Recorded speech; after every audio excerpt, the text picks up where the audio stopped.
advantage over Max Chilton, just 0.2 of a second.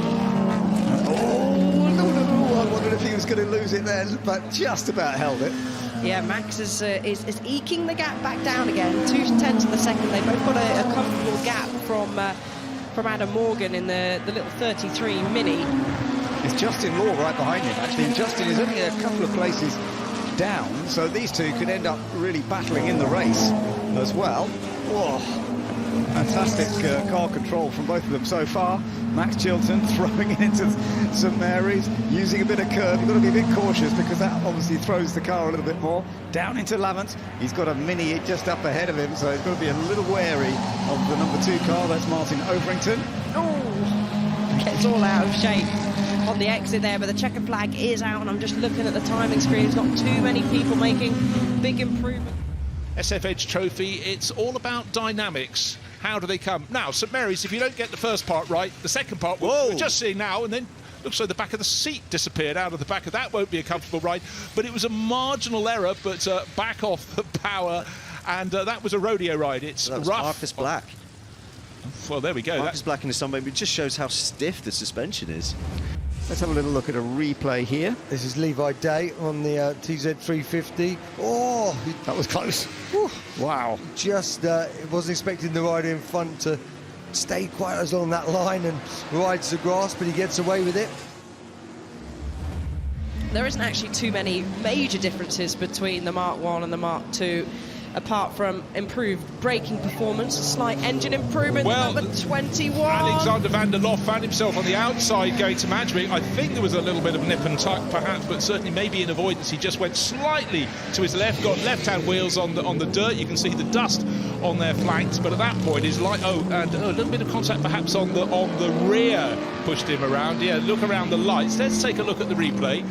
Dario Franchitti in the DB4 GT at the front, that's car 46, and it's the number 98 Cobra coming across with Nigel Winchester at the wheel.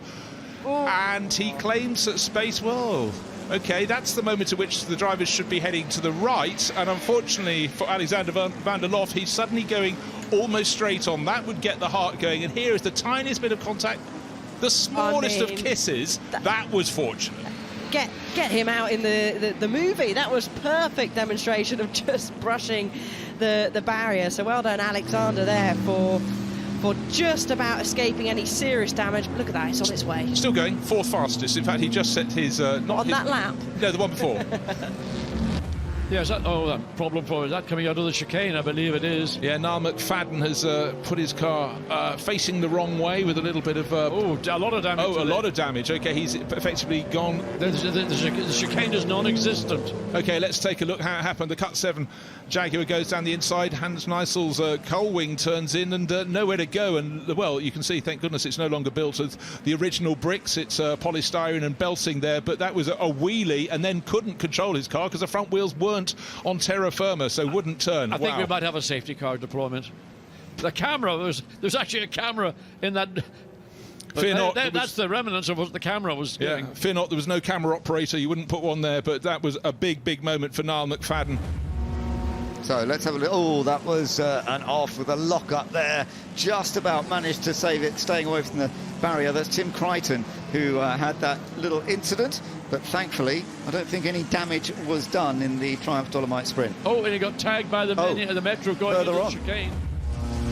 So they will have a lot of work to do. Look, the Master might take the lead again before they stop. Oh, a little clip across the curve, and then he definitely does not want to be on the outside. Oh, he's done it too much. He's gone wide. Just about saved it. Can he get back again? Oh, my goodness. I could see it from the commentary booth. Just carrying too much speed. Maybe that was down to the brake.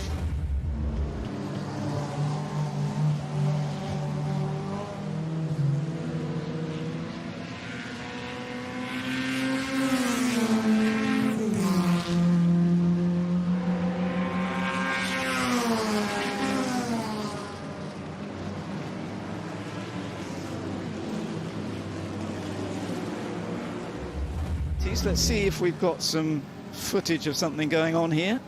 Well, that's the Faenza going around the Alpha GTV. Oh, and look at, there's a load of rubbish now been kicked up onto the circuit. So whether that is... Or is there oil down anywhere, I wonder? Well, where the Celica pulled off, I think that was round about St Mary's. But if it has been an oil issue, dropping oil, it could have been much earlier on the lap.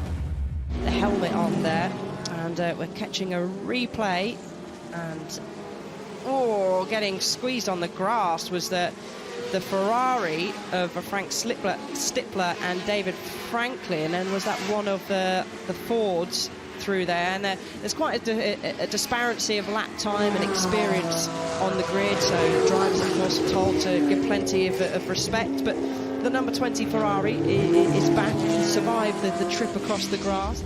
Ford flexing slightly. We've got a spinner already. That's the number 8. I think that's Jade Edwards that's gone around in one of the Ford Capris.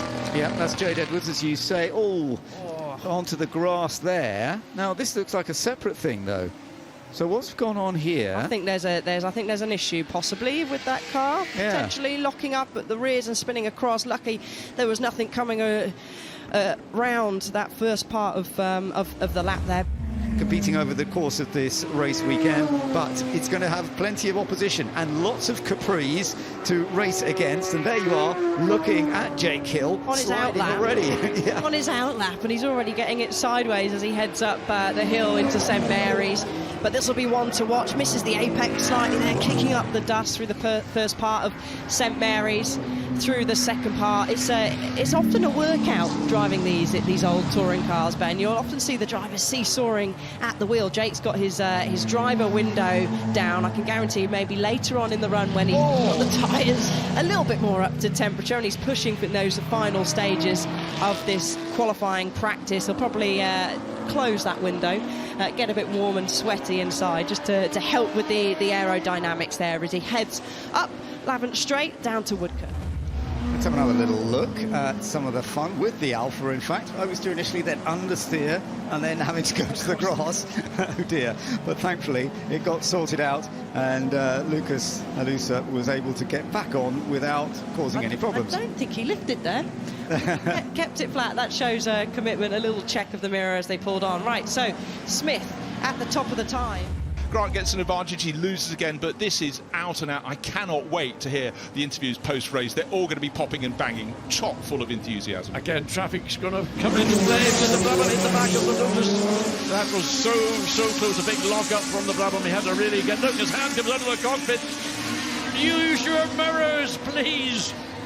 Let's take a look at what happens when a Lotus 18 is right in the path of the number 2 Brabham. Lock up, somehow missed, and then Callum Grant was left with diminishing returns as to where he might possibly politely try and turn in, then kissing the chicane on the exit. That is precision driving.